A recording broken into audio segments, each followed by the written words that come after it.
Hello everyone and welcome back to my YouTube channel. Today we're going to be talking about Byler, aka the romantic relationship between Will Byers and Mike Wheeler in Stranger Things. I want to start out by saying that by making this video I in no way want to disparage people for shipping Mike and Elle, aka Maleven. I do believe these characters feel a lot of love for each other and I respect the ship. I respect and support my friends who ship Maleven and want them to be Endgame. And despite what any of you watching this may believe, I ask that you respect me and what I ship. I've been shipping Mike and Will, aka Byler, since season 2 came out, and through the years I've been called delusional too many times to count. I've been called stupid, dense, willfully ignorant, etc. And what's funny about all of that is I've never waded into someone else's territory asking for drama or a ship war. I've never tagged Maleven or trolled a Maleven's post, and yet angry shippers always seem to find me whenever I talk about Byler publicly. For that reason, I've not been incredibly vocal about Byler on this channel.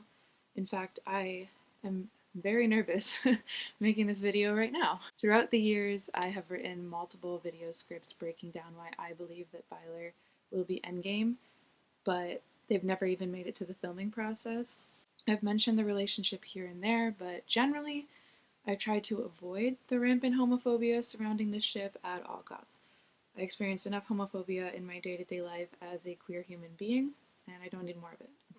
This video has truly been like 7 years in the making, and I hate that it's taken me so long to post something like this when I've been fairly confident in a Byler Endgame since Volume 2 of Season 4 came out. So it might be late, but I hope something is better than nothing. Anyway, shipping really isn't that serious. There's no reason to get upset just because someone else has different opinions about fictional characters.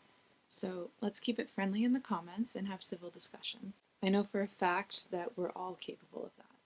I'm here to explain why Byler shippers aren't delusional. Let's do this. I can't and won't try to dive into every bit of evidence within this video, so I've picked out the things that have helped convince me of a Byler endgame. And I mean that so seriously, I am as sure as a person can be without having actually seen how it all ends. My main argument is that Mike and Will entering a romantic relationship has been foreshadowed heavily, and that it makes more sense for them to end up together. Let's start by playing devil's advocate, and let's break down Maleven's relationship. They are a relationship that we're meant to root for in Season 1. They're so precious, and in Season 4, Mike says that his life started that day that he found Elle in the woods. We are also meant to root for them in Season 2. The whole season builds to their heartwarming and incredibly well-shot slow-mo reunion in Episode 8, The Mind Flayer. Mike even counted down the days until he saw Elle again. In Season 3, Maleven is experiencing their rite of passage, awkward first relationship highs and lows. They're fully in their honeymoon phase, wanting to spend all of their time together kissing and making memories. They're young and full of love, and they're learning how to be in a healthy relationship, with communication and trust being at the forefront of lessons they must learn. In Season 4, insecurity gets in the way of their happiness. Still a young couple in more ways than one, they're learning to be honest with each other. Mike feels inadequate next to Elle, and Elle is unable to be honest about the fact that she's being bullied. She wants Mike to tell her that he loves her, and is hurt and confused when he's unable to meet that need. Distance is putting a strain on their relationship, and it all comes to a head when they're finally reunited in California. After a pep talk from Will, while Elle is getting her powers back, Mike is then finally able to tell Elle that he loves her. They have been one of the main romances in the show since Season 1, so it would just make sense to so many people for them to end up together at the end. One could argue that this show has been about Maleven finding their happy ending, and there's only one season of the show left, so would they really introduce something else now? Conversely, now let's talk about Byler. They've been best friends since kindergarten. Mike says that asking Will to be his best friend was the best thing he's ever done. Mike spends all of Season 1 desperately searching for Will, and all of Season 2 desperately trying to comfort him and help him. He's been literally the best friend, not shying away from holding Will close or holding his hand for support. In Season 3, things change. Mike is more absorbed with his new relationship with Elle, and we see that it's hurting Will. In response to Will being upset about being ignored and rightfully calling out Mike for not being a very good friend to him or Dustin, Mike snaps back, "It's not my fault you don't like girls." Which is ironic because he partially is at fault in the sense that Will is in love with him. This fight was given extra consideration by production. They stand silhouetted by a rainstorm, a metaphor for their emotions, and it's shot like it's meant to be one of the most devastating arguments in the whole series, if not the most. In season 4, Will being bummed about being a third wheel ruined Mike's whole day. Not the bullies picking on Elle, not Elle lying, no. It was Will being quietly sad. I wasn't being a douche. You were. You were rolling your eyes. You were moping. You were barely talking. You basically sabotaged the whole day. Well, she was lying to you. It's also worth noting that Will is always quiet, but Mike can easily differentiate Will's different types of quiet. This goes to show that they have an especially close relationship. Mike was then only able to tell Elle that he loved her after he was led to believe that Will's feelings were hers. The way that Will needs him is the way that he wants to be needed. Will's feelings erased Mike's fears of being inadequate and made him feel loved and uplifted. Maybe, just maybe, Mike struggled to tell Elle that he loved her because he wouldn't have really meant it. At least not in the way that she wanted. This show is about uplifting outcasts. Why does that not extend to queer people having happy endings? Byler as an option. Many arguments are that Byler would be out of left field or that it would catch people off guard. To that, I would like to raise my hand as your first witness. I am living proof that Byler has been an option, at least since season 2, because that's when I caught on. Before you make the, but you're queer argument, I was not yet out to myself when season 2 aired. That doesn't mean I didn't subconsciously relate to what was happening, but to my knowledge, that was not a factor. To me, it was just obvious for literally every other reason. And people have been shipping Mike and Will since season 1. And throughout each season, as Will has come to terms with his feelings, we, the audience, have been given more and more foreshadowing of a Byler endgame. And clearly, the foreshadowing has been working. I have watched with my own eyes as the Byler fandom has grown more and more each season. People are seeing it, especially queer people, who can relate to these characters and see themselves in their subtle mannerisms or shared looks, and they aren't just seeing themselves in Will. Parallels. Now let's talk about parallels. I've been discussing the Will and Elle parallels since I made this YouTube channel, but we're going to talk about it one more time.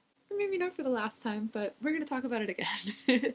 In addition to both having the same love interest, Will and Elle have been mirroring each other heavily. Here are some examples.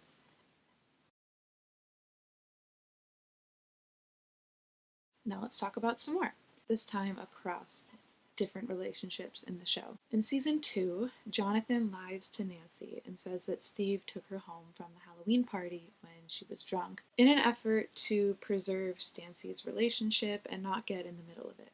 It ultimately didn't work.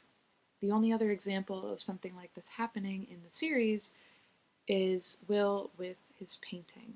Will lied about his painting and the meaning behind it in order to boost up Malevin's relationship and hopefully preserve it without getting in the middle of it. Will this work? We shall find out. Another parallel, Mike doesn't go after Elle when she dumps him, despite Max saying he would. Instead, he goes after Will. Crawling back to you in no time, begging for forgiveness. I guarantee you, him and Lucas are like totally wallowing in self-pity and misery. We're like, oh, I hope they take us back.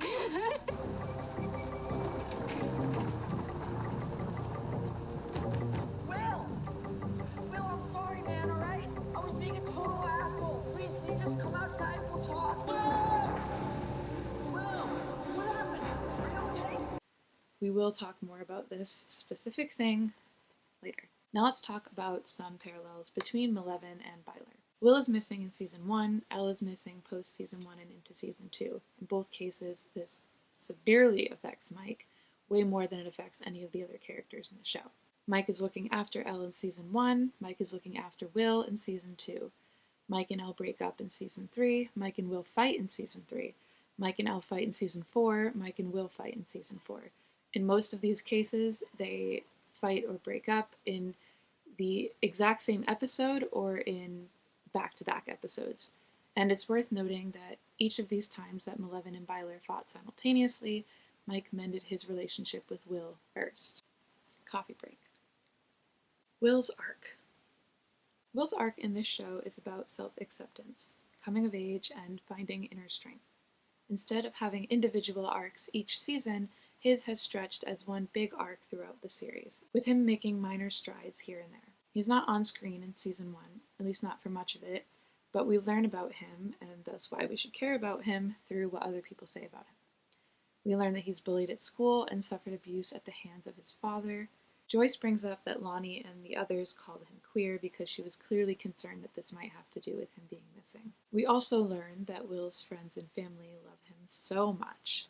We learn that he's quiet and sensitive and he won't lie to Mike just to win D&D. He's good at art and he'll sacrifice himself for the good of the party. When he stopped running/hiding and trying to fight, it backfired. Of course, I'm talking about when he stopped running from the Demogorgon and tried to shoot it. In season 2, we learn that Will is all of these things and more. Will internalizes all of the bad things directed at him, preferring to suffer in silence than voice the fact that he is hurt or struggling. He doesn't want to tell Jonathan about the bullying, he doesn't want to tell Joyce about his episodes, and the only character he willingly opens up to without being pushed is Mike. He's immediately honest about his episodes and about Dart being from the Upside Down. Just like in season 1, Will sacrifices himself for the good of the party. This being when he tells them to close the gate even though it would kill him. He tries to stand up for himself, but he's terrified, and once again, it very brutally and traumatically backfires. In season 3, as a result of repeated trauma throughout his childhood, Will does not want to grow up. He doesn't relate to his friends who are hormonal and only want to talk about girls. He just wants to stay in the safety of Mike's basement and play D&D. He sucks at accepting apologies, and he prefers to, again, just bury his feelings. He's visibly shaken when Mike infers that he doesn't like girls, and he insists he's not going to fall in love when Joyce teases him. Season 3, Will is semi-played as a comedic relief character when he jokes about playing D&D, but this season in particular is especially important when analyzing who Will is as a character and what his trajectory of growth is throughout the series. It perfectly segues into season 4, where Will comes to terms with the fact that he's gay. After being called gay slurs his whole life by bullies and his father, even when presumed dead, by the way, coming to that realization must have been painful and terrifying. He was unable to voice this fact to himself or to anyone, not even Mike or Jonathan. Instead, he hides behind the lie of Elle's feelings in order to open up. We see this weighing on him the whole season, with the painting being a sort of MacGuffin for his feelings. Will says that he feels like a mistake, but that Mike makes him feel like he's not a mistake, like he's better for being different. Mike makes Will feel loved and safe. The Duffers have said that season 5 will be the culmination of Will's character arc. Will really takes center stage again in season 5, Ross Duffer tells Variety. This emotional arc for him is what we feel is going to hopefully tie the whole series together. Will is being used to being the young one, the introverted one, the one that's being protected. So part of his journey, it's not just sexuality, it's Will coming into his own as a young man. Season 5 will be about how Will's connection to the Upside Down has changed him, and it will be the conclusion to his coming-of-age journey of self-acceptance and finding his inner power. He is a character known for being good at hiding, and in order for his arc to be complete, he can't be hiding anymore. He needs to come out, he needs to face Vecna, and he needs to be honest with Mike. What do you think the most satisfying conclusion to this character arc is? Is a show about uplifting outcasts going to end Will's story with rejection? Will fears that he's wrong for being gay. Yes, but also specifically for loving Mike. How do we heal this mindset? We show him that it's not wrong and it is possible for him to be loved back. Contrast this with Steve, who needed to be rejected, aka thumped on the head, in order to grow as a character. The whole point of Will's journey is to prove that he's not less worthy of love for being who he is, and that being brave and standing up for himself won't be a mistake. Elle's arc. Elle's arc in Stranger Things is about finding her identity and freedom. She was raised in a traumatic and abusive environment, not knowing anything about the outside world until the events of season 1. Mike represents safety for her. He literally sheltered her from the bad men. She has no concept of romantic relationships until he introduces it to her, and at the time, she's not in a place where she would even know what that really entails. It's no surprise that she ends up dating Mike, because, as we find out in season 3, she doesn't know how to tell what she likes. She's only dipped her toes into the waters of self-expression.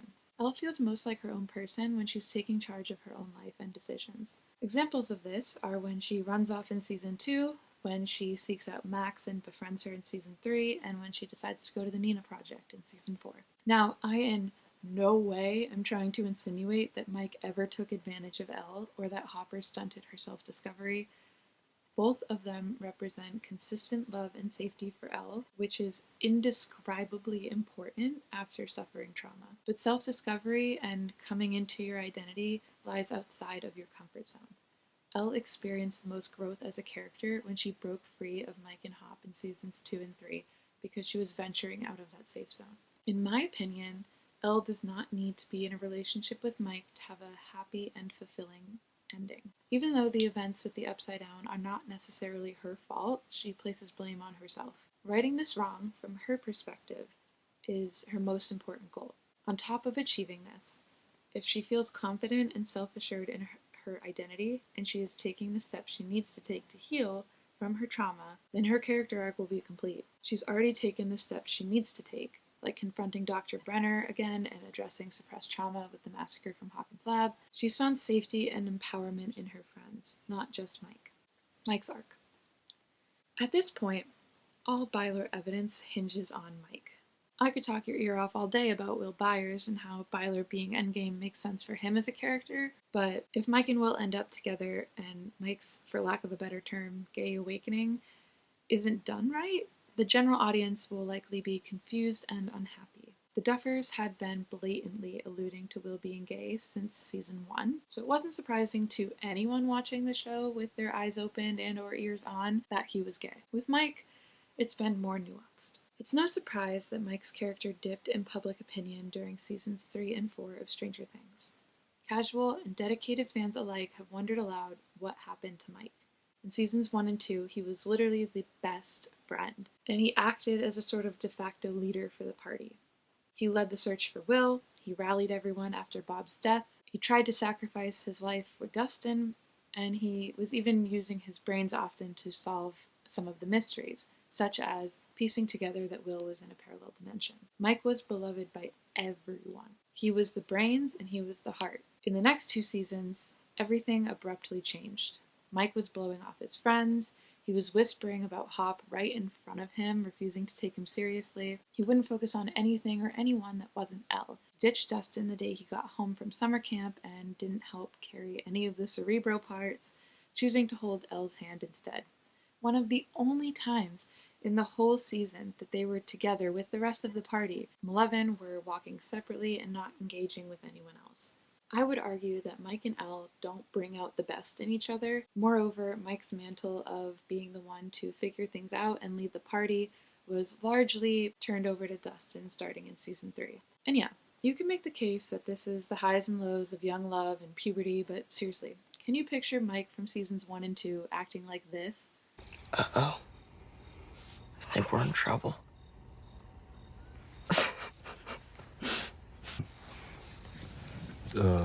I think that everyone agrees that Mike Wheeler in seasons 3 and 4 was just generally less likable. And don't get me wrong, I love Mike.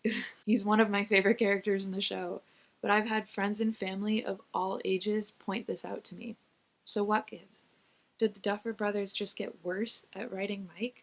Did they sacrifice his character in the name of developing others? Doubtful.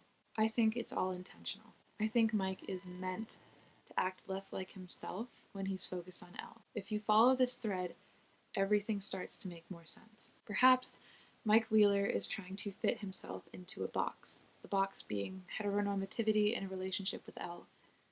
And he's had to change so much as a person to do so because the box doesn't fit him. For the sake of humoring me, let's examine Mike's character through a queer lens. Mike's character is uniquely upset about Will being missing, and season 1 focuses more on his fear and grief than that of the other boys. Our son with a girl, that's literally a quote from Ted Wheeler. The Wheelers voted for Reagan and even had the yard sign. Reagan was especially cruel to LGBTQ+ people, villainizing them and publicly ignoring the AIDS crisis.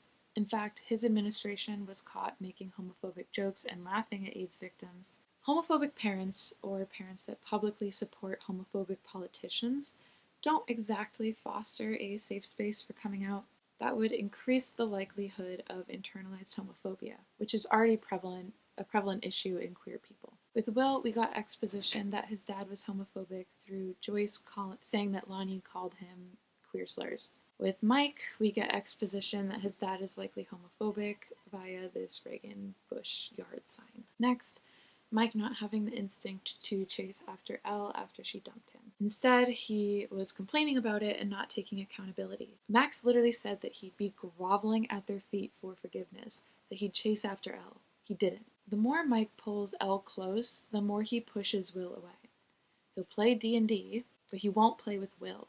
At least, not until after Will expresses how much Mike's behavior was hurting him. And following the way that Mike's character was behaving in Season 3, and his reaction to Elle dumping him, why would Mike bike after Will in the rain? Will's not his girlfriend, and it's not like he wanted to play D&D anyway. Dustin was upset with Mike too, and did Mike check on him? Chasing after Will was a very Seasons 1 and 2 Mike action, and again, he immediately chased after Will in the rain, but he did not go after Elle. She didn't look fine.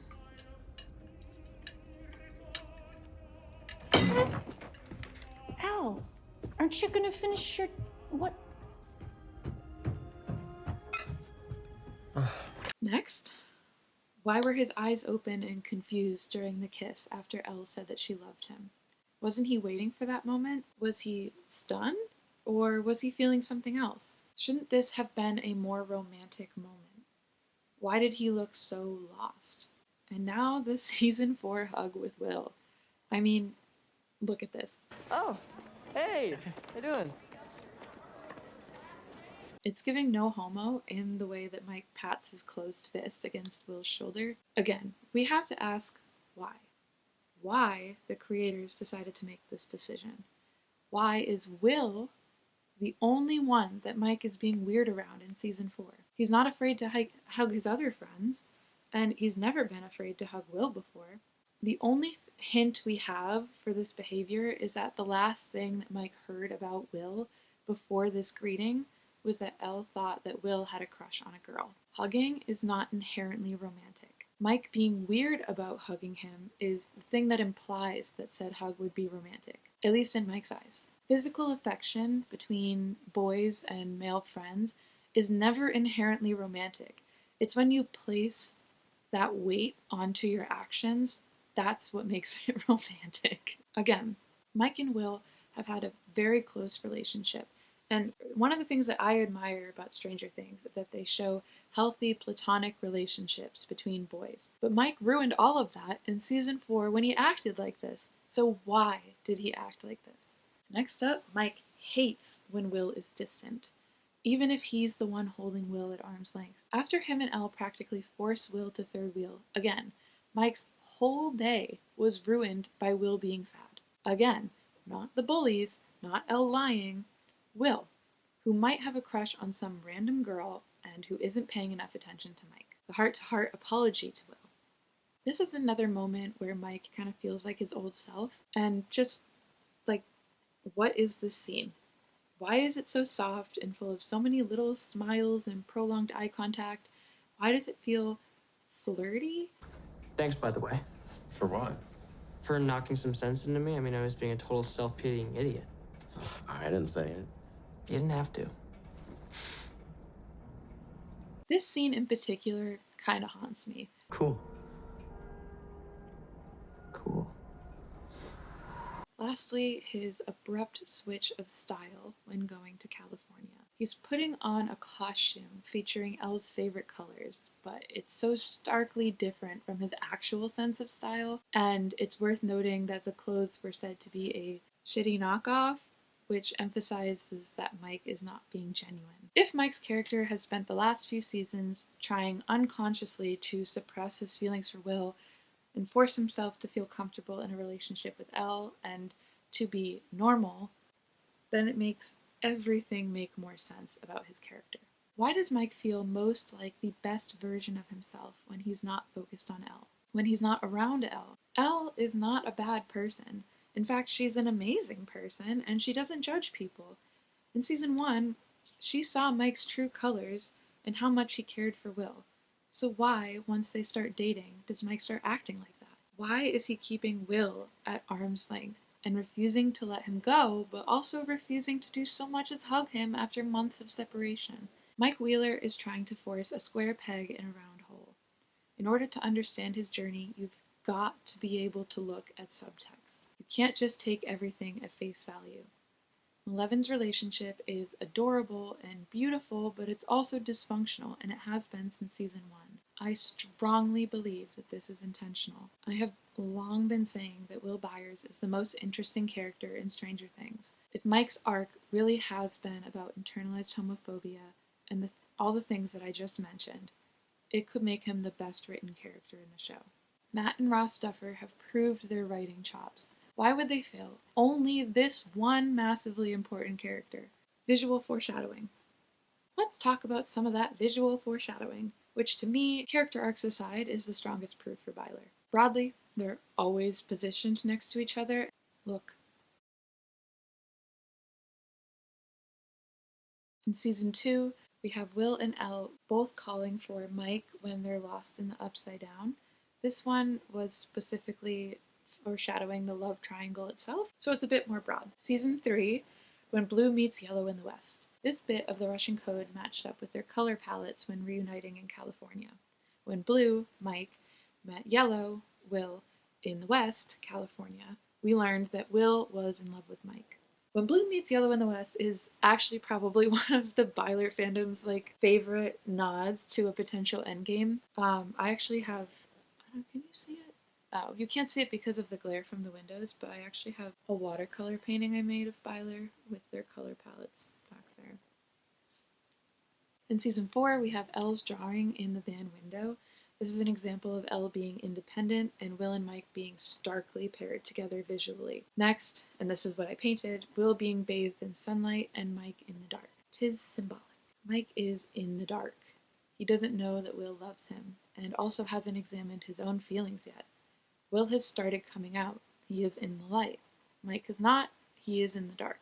This is so ridiculously intentional from a lighting standpoint. Look at it. It's a distinct beam of light illuminating Will and only Will. Speaking of very distinctly intentional shots, we have the final shot of season 4. Jopper, Jancy, and Elle on her own, and Byler together as they all look out on what they'll have to address in season 5. Mike could have been placed halfway down the hill towards Elle and Will. Because season 5 is largely focusing on Will and the culmination of his journey and his connection to the Upside Down, he could have been the one halfway down the hill with Malevin standing back together. But no, these pairings are distinctly separate from one another. There is no mistaking who is closest to who. I believe that it's quite obvious that this shot is foreshadowing what the Endgame ships are in season 5.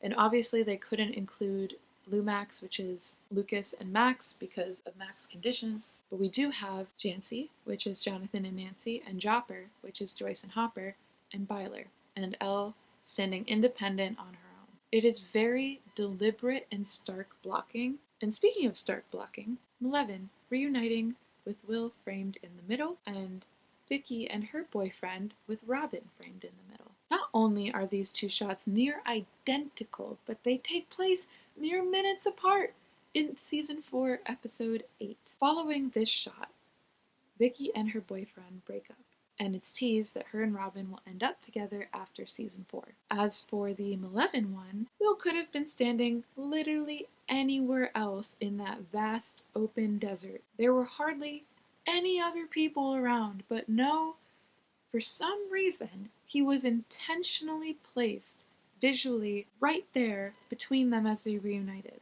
And here's another example of Will being deliberately placed in Malevin scenes. Will being in the shot for almost the entirety of the love monologue.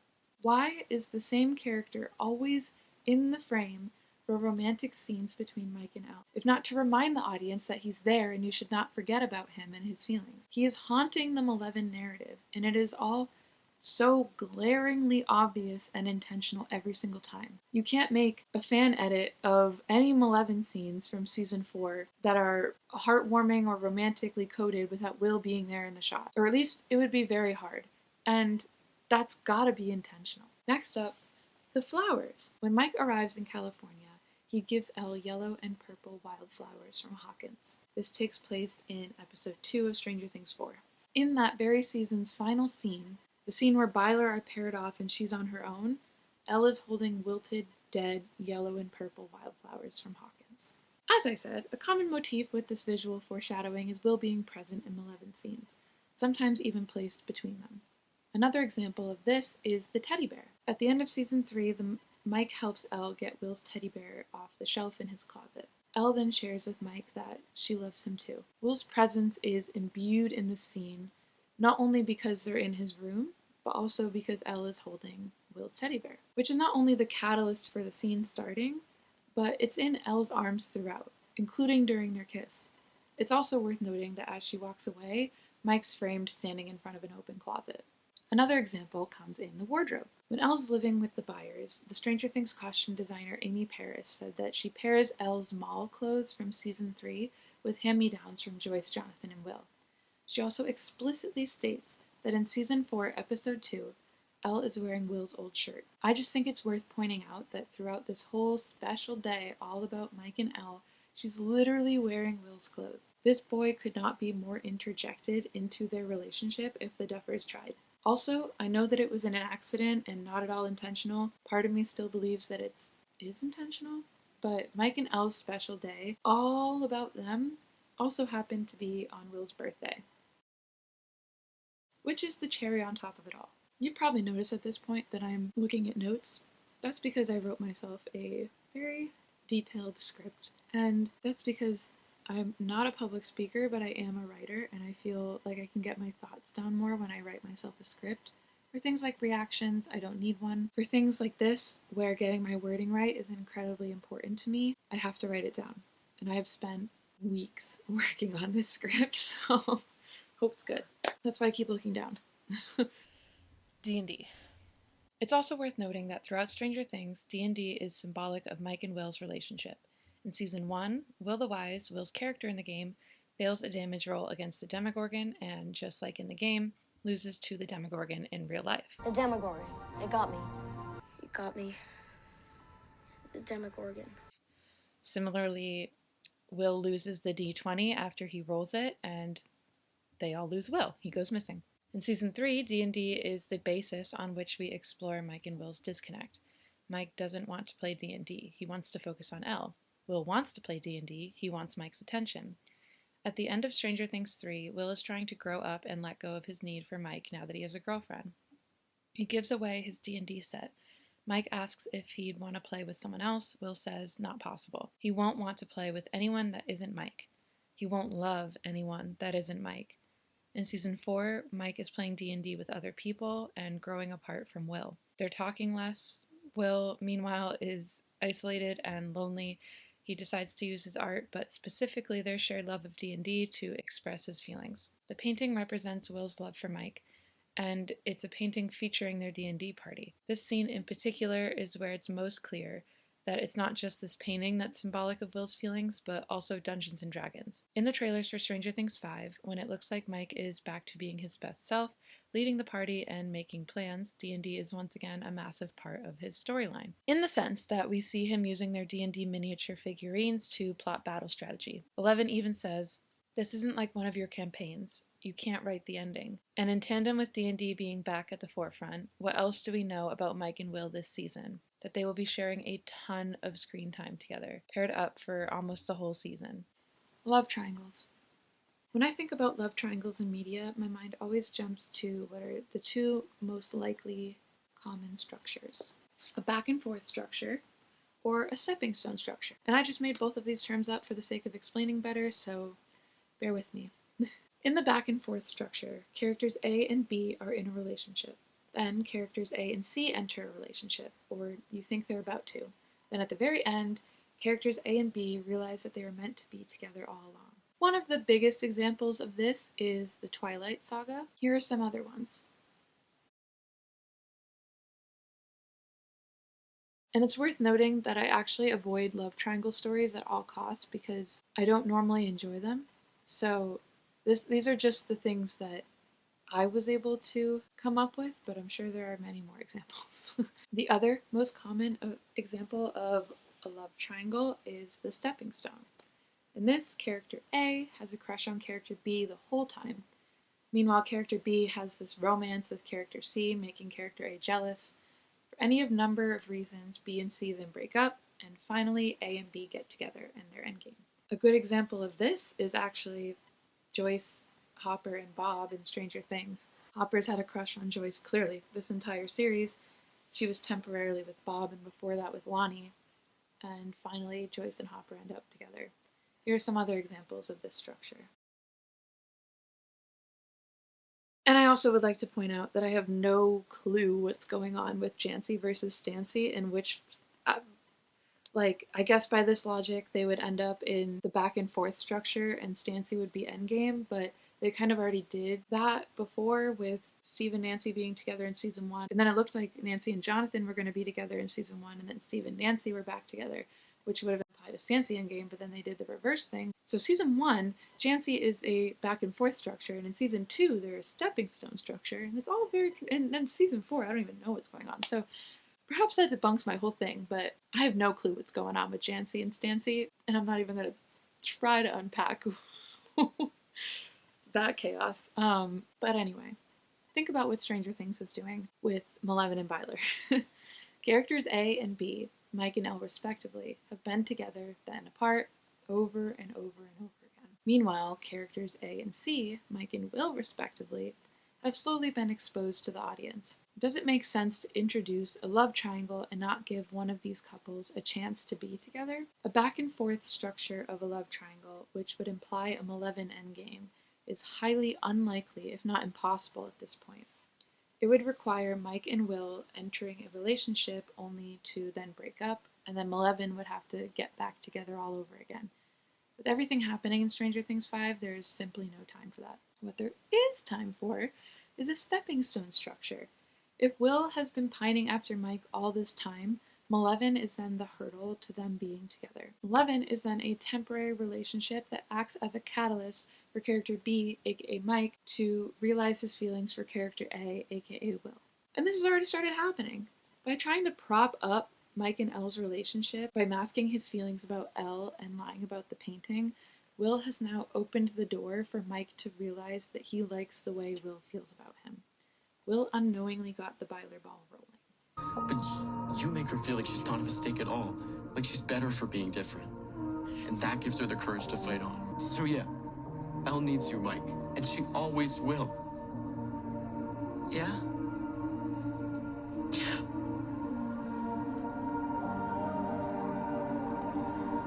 And I cannot emphasize this enough, the love triangle is canon. Will's feelings for Mike are canon. And thus, so is the love triangle. There is no going back. And why would they even introduce a love triangle if they weren't going to give us some sort of back and forth with it? What would even be the point? We've got a plot line of a queer character having a crush on an inconsequential side character with Robin. They chose for Will to have a crush on Mike for a reason. So it has to go somewhere. This love triangle needs to, act like a love triangle. Otherwise, Will is just suffering for no reason, and that's, quite frankly, bad writing. It would be rushed. Mike and Elle have an established close relationship already. Now imagine Will as a girl and reevaluate their stories throughout the show. We're going to do a little thought exercise. Would it be rushed if Will was a girl? Would Mike's revelation of his feelings for Will be less shocking if Will were a girl? Let's break it down. Picture Will Byers as a girl. Mike spends the whole first season desperately looking for his female best friend. He looks through a binder of her drawings when he's sad. He sleeps at her bedside when she's suffering in season 2. He says that if she's going crazy, they'll go crazy together. He says that becoming her friend was the best thing he'd ever done. He holds her shaking hand when she's scared, and that hand is the only part of her body that breaks free of the possession when the Mind Flayer has her. She sacrifices herself for Mike and for everyone else. He biked to her in the rain after a fight, not stopping until he found her and apologized, but didn't chase after his own girlfriend. His day was ruined when she was sad. He said that Hawkins wasn't the same without her. She made a painting for him but was too afraid to confess her feelings, so she lied. And hearing about those feelings and believing that they were what his girlfriend thought, Mike was finally able to profess his love. And on and on and on and on, they would be everyone's endgame. And obviously, having a realization of your feelings for someone is infinitely more complex when it's queer and someone of the same sex. But the point I'm trying to make is that if you strip away your heteronormative biases, they just make sense. So no, it would not be rushed. If the Duffers can get us to fall in love with Chrissy and Eddie as characters during those few short minutes of the drug deal scene, they can pull off Byler in 8-hour-long or more episodes. The groundwork is there. Once you see it, you can't unsee it. Honorable mentions. Finally, here are some Byler-proof honorable mentions that I won't go into really, but would love to just bring up briefly, purely because I've been in these trenches for 8 years and I've seen a lot of stuff. Noah Schnapp only doing chemistry tests with Winona and Finn in casting, the one-way sign into Mike's closet, the deliberate use of triangles in Robin's wardrobe in season 4 to reference her queerness. Meanwhile, there's a pretty blatant triangle over Mike's heart through the whole season. The drawing of Mike's name with a rainbow in Elle's room, Mike looking dejectedly and perhaps longingly at Will while he dances with a girl at the snowball, something he pushed him to do in the first place. The now deleted official Spotify playlist for Mike and Will featuring queer songs. When Mike's crush on Elle is established, it's during a season where people keep mistaking her for a little boy. Almost all of the major Malevolent scenes were improvised by the actors, as confirmed throughout the years. The snowball kiss, Mike catching Elle in season 3, episode 4, the pizza glasses scene, and parts of the love monologue were all improvised by either one of them or it was the actor's idea. Meanwhile, according to the actors, every Byler scene is meticulously shot and on script. They spent 12 hours on the van scene with the painting. And finally, Elle knocking down all the candy in the vending machine except the Kit Kats, which was the only candy that Mike was actually trying to get. A metaphor, if you will, for not being able to give him what he truly wants, which is Will. It's Will. It's Will Byers. Alright, if I haven't managed to convince you that Byler is at least a possibility, you should check out this video. It's a long one, but it's a well-organized and thoughtful argument for why Mike and Will are going to end up together. I seriously can't imagine watching it and not having faith in Byler, and when I finally watched it for the first time, it felt like a breath of fresh air, and like I wasn't crazy. There's nothing that I could have said in this video that hasn't already been perfectly dissected by someone else. I've been in Byler fandom spaces since 2017. I've seen the 300-slide PowerPoint, the in-depth Tumblr posts, the video essays. I'm worried that nothing I say in this video will be convincing enough in the face of heteronormativity in media and homophobia in society. I just hoped that I managed to do our corner of the fandom justice by making this video and documenting my support. Now, after all that, I've got to end my video by saying this. If Stranger Things finishes with Byler not being Endgame, it will be one of the worst cases of queerbaiting I've ever seen in media. We are not delusional. The show has made Mike and Will ending up together a very distinct possibility. Some of the actors have said that they ship Byler. The official social media accounts for Netflix and for Stranger Things have talked about Byler. In fact, my Byler fan art was literally on the wall of the Stranger Things writers' room for season 4. The show attracted masses and masses, hundreds of thousands of new dedicated queer fans after season 4 dropped. It is simply unacceptable for a gay character who has done nothing but suffer to be used to prop up a straight relationship at his own expense. If Will Byers doesn't have a happy ending, this show will be sending a disturbing message. It would fly in the face of its own themes and morals. As the Duffers have said, this is a show about Will. And as the Duffers have also said, this is a show about uplifting outcasts. Will Byers needs to have a happy ending for Stranger Things to feel complete. And the Duffer brothers have established that for Will, that happy ending is Mike Wheeler. He has fallen in love with his childhood best friend, and he needs to learn that that love isn't bad or wrong or a mistake. Do I think the Duffer brothers will let me down in any of these regards? Frankly, no. I really, really don't. I trust them and their incredible and diverse team of writers. And that's why I think Mike and Will are Endgame. Thank you for watching. Have a good day, everyone.